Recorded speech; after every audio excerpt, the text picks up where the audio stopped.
Halo teman-teman semuanya, jumpa lagi sama saya Dani Indrawan Pratama. Hari ini melalui video ini saya mau ngajak teman-teman untuk makin tajam lagi dalam melakukan analisa.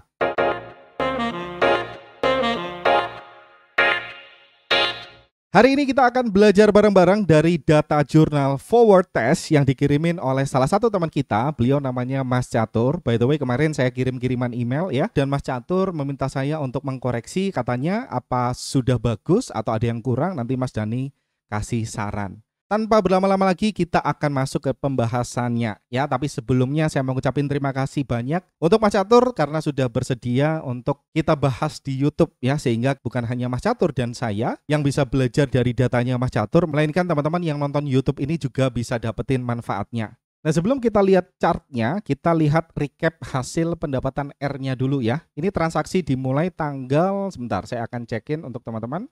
Ini tanggal 2 Oktober. Harusnya selama 2 bulan ya, hingga 24 November. Jadi sekitar 2 bulan kurang.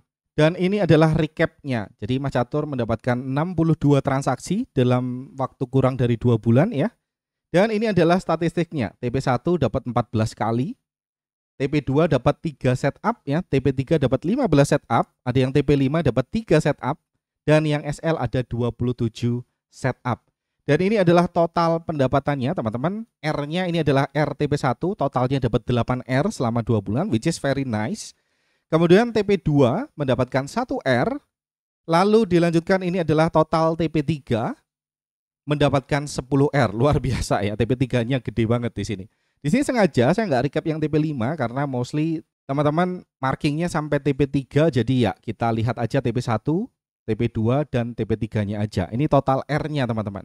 Nah, misalkan ada yang tanya nih, Mas 10R itu perhitungan realnya gimana pendapatannya dalam hitungan dolar ataupun persentase? Nah, itu tergantung resiko per transaksi. Sekali lagi, tergantung resiko per transaksi yang teman-teman masukkan saat teman-teman trading. Ya, misalkan teman-teman tradingnya resikonya 1% per transaksi. Teman-teman dapat 10R nih di 1/3. Ya tinggal teman-teman kalikan 10. 1% resiko per transaksi tadi dikalikan 10. Jadi mendapatkan 10%. Misalkan resiko saya 2%, gimana Mas? Ya tinggal teman-teman kalikan 2% per transaksi tadi dikalikan 10 sama dengan 20% pendapatannya di 2 bulan tadi. Mas, hitungan dolarnya gimana? Ya itu tergantung modalnya teman-teman ya. Misalkan let's say modal teman-teman adalah 10.000. Teman-teman mendapatkan 10% tadi, ya tinggal kalikan aja 10.000 dikalikan 10%. Artinya teman-teman mendapatkan 1.000 dolar profit di dalam waktu 2 bulan tadi. Sekali lagi tergantung sama balance atau modal gitu ya. Nah, setelah tadi kita lihat pendapatan R-nya, sekarang kita akan lihat dulu rule yang digunakan oleh Mas Catur ini. Yang pertama, trend menggunakan 4 EMA. Jadi kesimpulannya harusnya follow the trend ya, teman-teman, pakai 4 EMA. Kemudian di sini RBR dan DBD only. Oke. Kemudian yang ketiga, mengambil break pivot high atau low sebelumnya. Nice. Kemudian yang keempat, entry jika EMA 100 atau 200 di dalam zone atau di antaranya. Oke, berarti role yang diambil adalah cukup konservatif. Mungkin berarti kalau kita lihat dari jurnalnya, masukkan sedikit ya. Jadi nggak perlu menampilkan 4 EMA sebenarnya. Jadi Mas Catur perlu tampilin aja EMA 200 dan EMA 100-nya aja. Karena rule yang keempat itu kan entry jika EMA 100 atau 200 ada di dalam zone ya. Jadi EMA 50 dan 20 saya rasa tidak perlu dimasukkan ke dalam chart supaya lebih clean aja chartnya, lebih enak dan nyaman chartingnya begitu. Tapi kalau udah terbiasa sih nggak masalah juga ya. Oke, sekarang kita akan lihat beberapa setup yang berhasil TP deh. Kita akan intip beberapa. Di antaranya ada GBP AUD yang berhasil hingga TP5. Ini adalah setup yang sangat menarik sih teman-teman. Teman-teman bisa lihat dengan jelas nih. Ada drop base drop yang punya muncratan yang signifikan. Kalau teman-teman nonton salah satu video sebelumnya di YouTube-nya Jaripedia, kita sempat bahas ya, derajat kemiringan leg out atau move out-nya itu sangat berpengaruh. Dan di sini kita bisa lihat leg out beserta move out-nya ini kenceng banget. Derajat kemiringannya tuh lurus banget ke belakang ya teman-teman. Bukan ke belakang, maksud saya ke bawah. Jadi sekitar 45 derajat ya kemiringannya ini. Jadi bukan yang landai seperti ini, kalau gini kan cukup landai ya. Tapi di sini teman bisa lihat dengan jelas, ini muncrat cerot banget langsung ke bawah. Ini adalah setup yang sangat menarik. Kita akan lihat yang TP-TP dulu kali ya. Setelah itu kita akan lihat yang SL, siapa tahu bisa diperbaiki. Nah, di sini juga sama, teman-teman, di AUDCAD kebetulan TP3 ini semuanya bagus banget. Dan di sini teman-teman bisa lihat ya muncratannya jelas ya, meskipun ini tidak bisa kita lihat candle per candle. Ini mungkin tips dari saya bisa, kalau yang tadi gambarnya cukup bagus ya, yang ini bagus, kelihatan candle-candlenya, tapi kalau ini kita kesusahan, jadi untuk journaling berikutnya bisa lebih lebar lagi kayak gini supaya kelihatan zonanya. Jadi kalau zonanya kelihatan tuh enak kita membacanya. Nah kayak gini sih, tapi kelihatan kok di sini ya. Ini ada candle Marubozu di layoutnya, kemudian diikuti dengan muncratan yang cukup kencang. Begitu juga dengan AUDCAD. Berikutnya ini contoh yang lain ya, teman-teman bisa lihat drop bis drop. Ini kita punya layout yang kencang. Layout Marubozu itu adalah suatu bukan keharusan sebenarnya, tetapi kalau itu ada akan jauh lebih baik ya. Kalau teman-teman lihat tadi contoh-contohnya yang berhasil TP3, TP5 itu semuanya rata-rata layoutnya atau move outnya kencang ditandai dengan candle Marubozu. Harga kembali kemudian mantul ke bawah dengan sangat signifikan. Kita akan intip setup yang lain ya. Kita akan lihat yang TP3 ataupun TP2 atau TP5 dulu sebelum kita masuk ke area-area yang SL.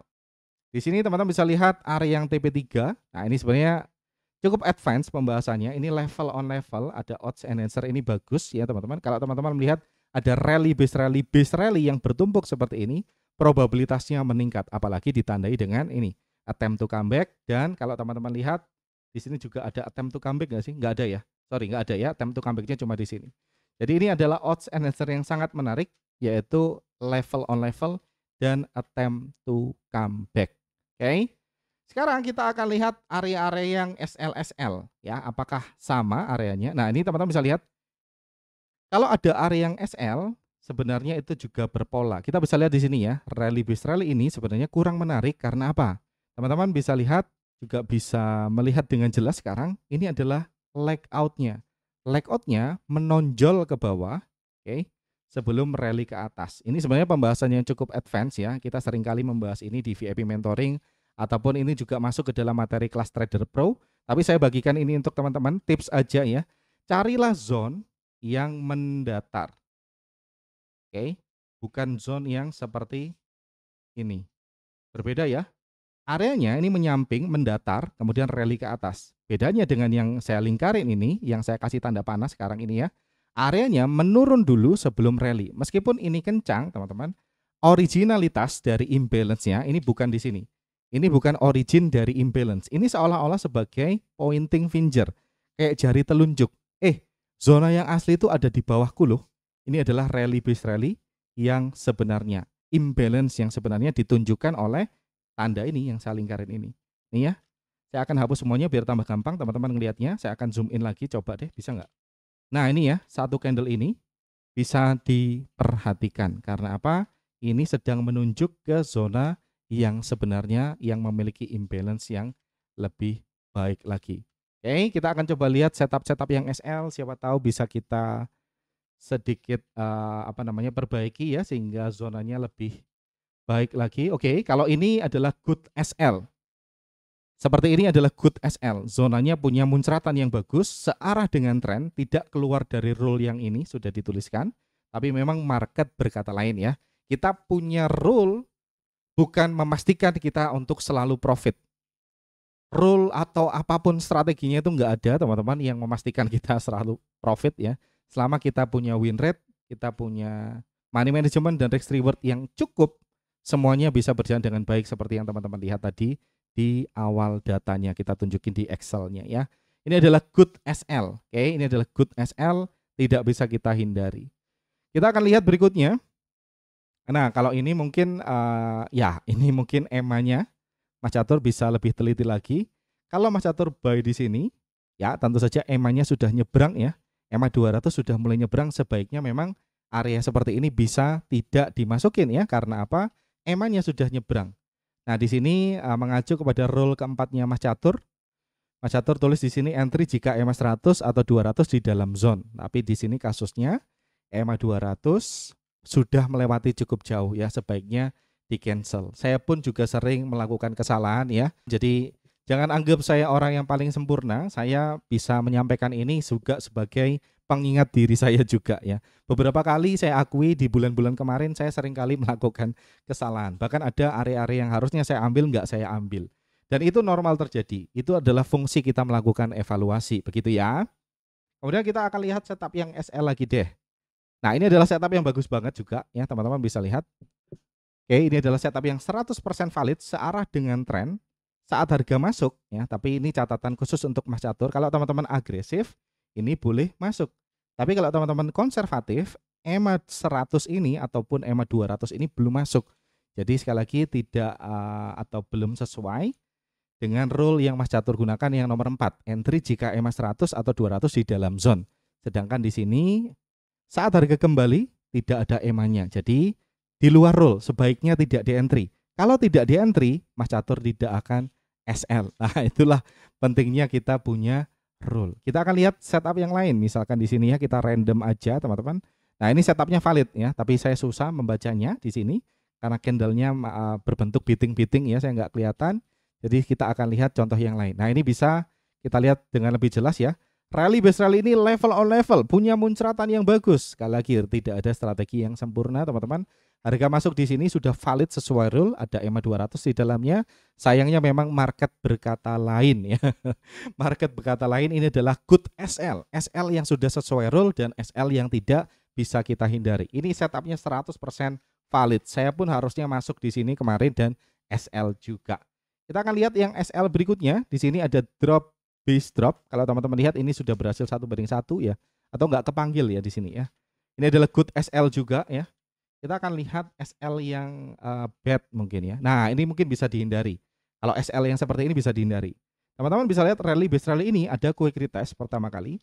Kemudian harga masuk lebih dalam lagi. Artinya apa? Tidak lagi fresh. Nah, itu adalah pelajaran yang bisa kita lihat dari setup NZD-CAD ini. Freshness adalah hal yang cukup penting, teman-teman.